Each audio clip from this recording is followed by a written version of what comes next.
Olá, você está no canal Um Conto por um Ponto.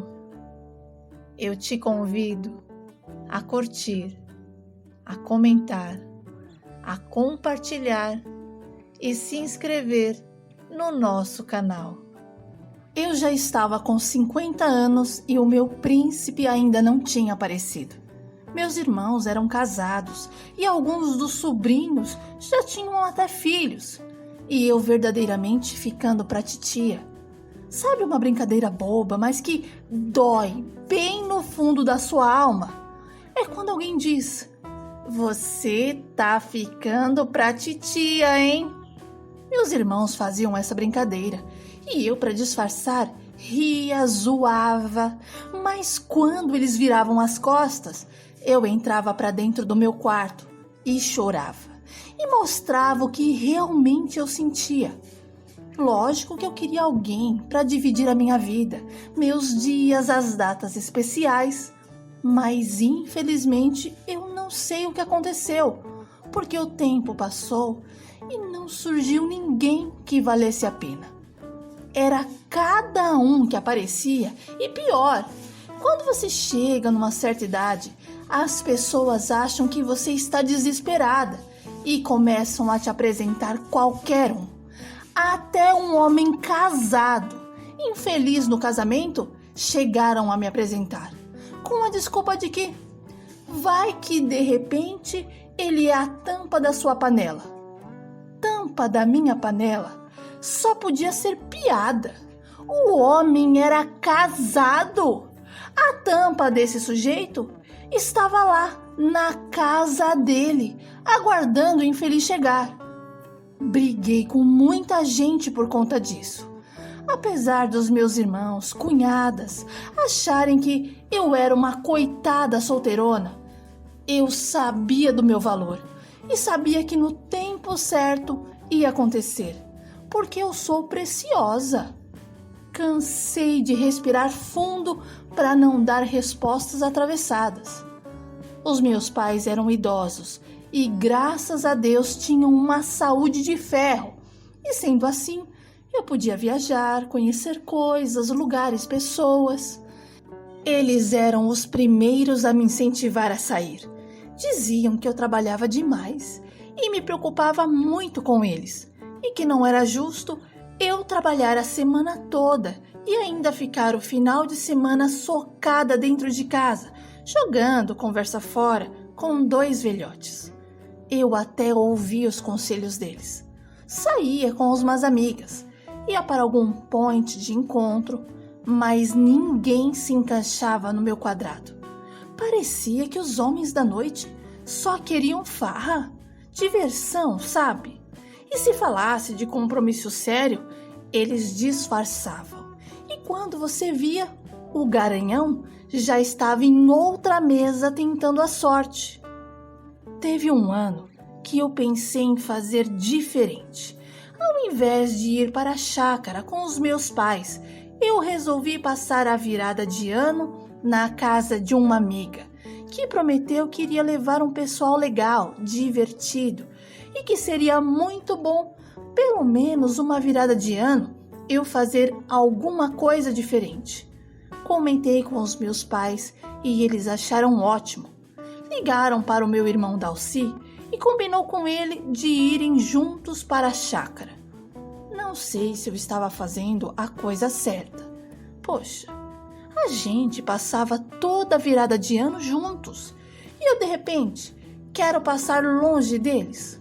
Ao mesmo tempo que eu estava feliz por fazer algo novo, me sentia triste, porque estar em família naquele momento era tudo que eu prezava. Mas pensando um pouco em mim, resolvi embarcar nessa aventura. No dia 30 de dezembro, meus pais logo cedo prepararam as coisas, porque às 8 horas da manhã o meu irmão chegaria, e eles não gostavam de atrasar e nem de ninguém que chegasse atrasado. Nos despedimos e os meus pais pediram para mim somente não esquecer de ligar para eles à meia-noite, para desejar uma virada de ano abençoada. E seguiram rumo à chácara do meu tio, onde a confraternização acontecia anualmente. Para falar a verdade, desde que eu me conhecia por gente, a nossa passagem de ano era sempre lá, o ponto de encontro da família Álvares.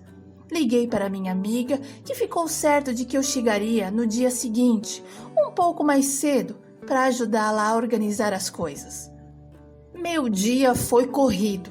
Fui ao supermercado e, para minha alegria, a fila estava enorme. Eu só não larguei tudo ali porque precisava levar aquelas coisas para a casa da minha amiga. Até cheguei atrasada no salão de cabeleireiro.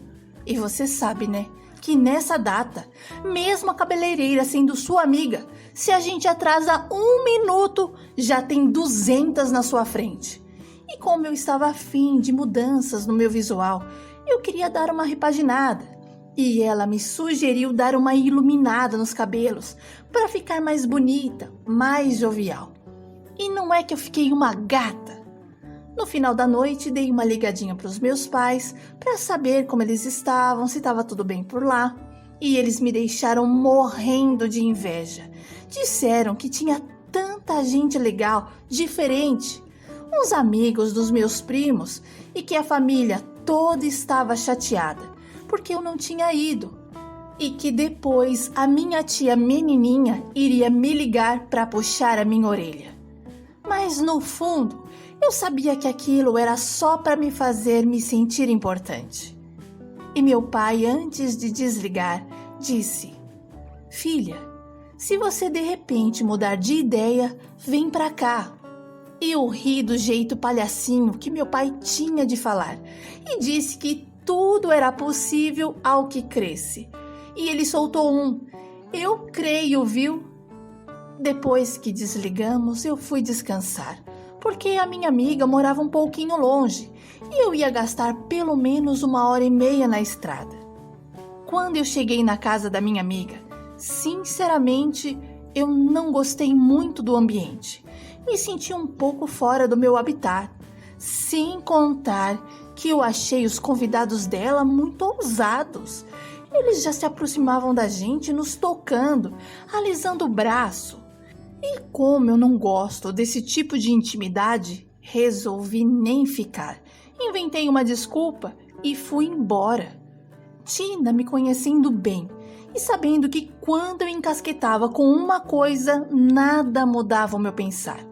E ela falou que tudo bem, que daquela vez eu teria o seu perdão, mas da próxima, minha amiga, ó, sem chance. Me despedi de todos, da minha amiga, e certa de onde seria o meu novo destino, me desloquei estrada fora e parti rumo à chácara do meu tio. Lá estava eu de novo, voltando aos velhos costumes.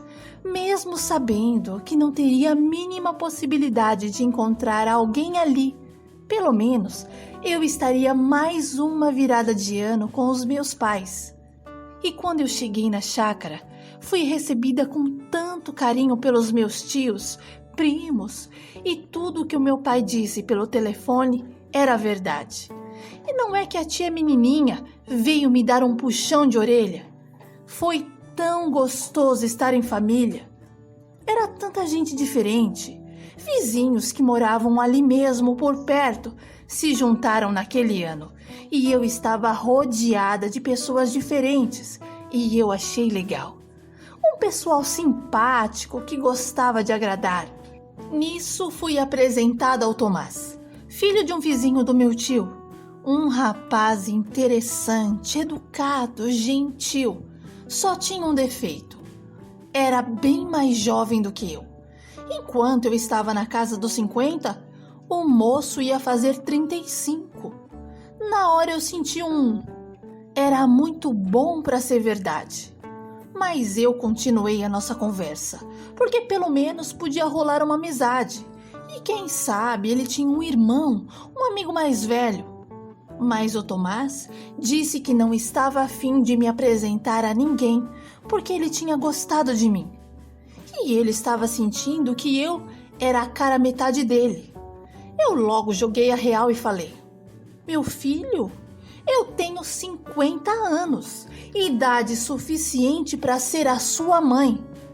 O rapaz soltou um riso alto e respondeu: a sua idade não me incomoda. E outra, você pode ter idade, mas não é a minha mãe. Larga de ser boba, preconceituosa. Vai deixar de ser feliz por conta de alguns números? Eu te acho linda, interessante. E se a gente tirar uma foto juntos, vão dizer com certeza que eu sou bem mais velho que você. Olha essa minha barbona, essa cara de que não vê a cor de um creme, de um protetor solar. Diferente de você, que tem a pele trabalhada. Você está perfeita, mulher. Aquele rapaz sabia ser galanteador, mas nem por isso me deixei levar pelas suas meia dúzias de elogios. E sem ele perceber, saí de fininho. Fui para outras bandas. E sinceramente, um rapaz bonito daquele só podia estar de brincadeira. Imagina um tipão daquele solto por aí. Deveria ser mais um que não quer passar a noite só. Deixei Tomás pra lá e fui comer, tomar alguma coisa, conversar um pouco com os primos, que não via há um bom tempo. Mas toda hora que eu olhava, ele estava de olho em mim. O olhar dele me procurava o tempo todo. Meia-noite, todos cumprimentando todos, e eu fui a primeira a correr e desejar um ano todo cheio de alegria e saúde para os meus pais.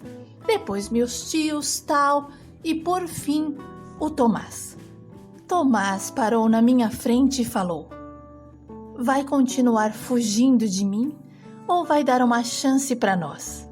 Eu ri e falei para ele que ele era um brincalhão. Mas o Tomás disse que estava falando sério e que já tinha até sonhado comigo, sem me conhecer. Ele já tinha me visto em seu sonho e que quando me viu na vida real, sabia que eu seria a mulher da vida dele. Não tive mais como fugir e ficamos a noite toda conversando, nos conhecendo. Soube que o Tomás morava somente com o pai e com uma irmã separada e 2 sobrinhos, e que ele tinha sido noivo. Mas o noivado, que durou anos, acabou da noite para o dia, porque a noiva se apaixonou por outro rapaz. Mas ele não ficou com raiva da moça, porque pelo menos ela tinha sido sincera. Fomos conhecendo um pouco do outro e no dia seguinte ele me levou para almoçar na casa do pai, que era do lado da chácara do meu tio.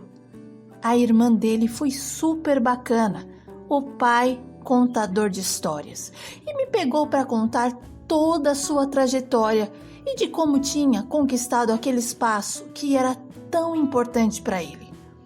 Depois do nosso primeiro encontro, vieram outros. Tomás foi me convencendo de que realmente queria levar uma vida a sério ao meu lado. Tudo foi fazendo sentido para nós. As coisas que a gente planejava junto dava certo. Quando marcamos a data do nosso casamento, apareceu tanta gente querendo ser os nossos padrinhos. Um queria dar um presente melhor que o outro. Houve abundância. Eu ganhei tanto presente. E muitas coisas eu cheguei a doar para uma amiga que tinha se casado e não ganhou muita coisa. E ela ficou tão feliz. Tomás e eu estamos há 10 anos juntos. E meu marido só me enche de alegria. Ele é alegre, trabalhador e gosta de voltar para casa e de ficar ao meu lado. Passamos muitas fases difíceis juntos, como a partida do pai dele e dos meus. Superamos juntos e quando está triste, arruma um jeito de alegrar o outro. A gente se completa. E olha que eu fiquei receosa no começo do nosso namoro. Mas hoje eu não me arrependo nenhum momento de ter dado uma chance para nós.